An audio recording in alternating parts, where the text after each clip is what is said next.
simple view why people tend to collaborate.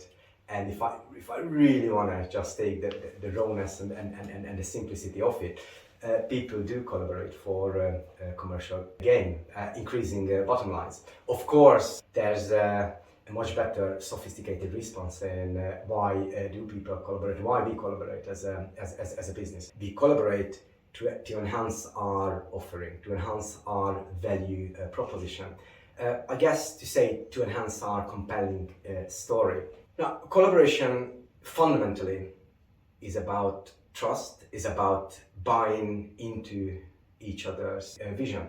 And it's all about having it smoother, having it a lot more simpler. But there are also other ways of collaboration. You know, when you not necessarily focus on the innovative part, but focus on how can we have it better, more optimized, more efficient, smoother, easier.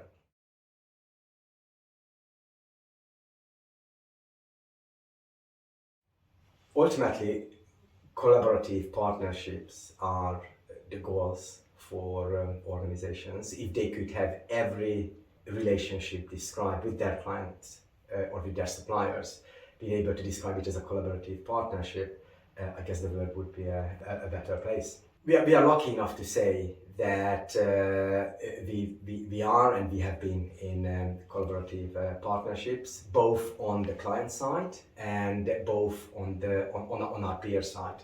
Let me say a few examples of that. So client side, one which pops into my mind is a very recent, and it's an ongoing one, and it's in the telecoms sector. And this is with our client Avonline. So what we do with Avonline, we do surveys and validations for telecoms network design. And when we started working together, it was all about, right, there was a need, you know, we really needed to react quickly, and it was a very traditional way of doing things because that's what everyone knew. However, Avonline was very open to innovation, to collaboration, and to see if by challenging the norm can we get to a win-win position. Ultimately, in any collaboration, win-win position is your goal. That's where you're gonna end up. So we took this traditional survey and we developed what we call a digital network survey, DNS, which means that we managed to reduce our site survey time by 70%, resulting increased health and safety numbers, increased environmental efficiency, and also managed to optimize and speed up the whole process by introducing various digital tools in the process.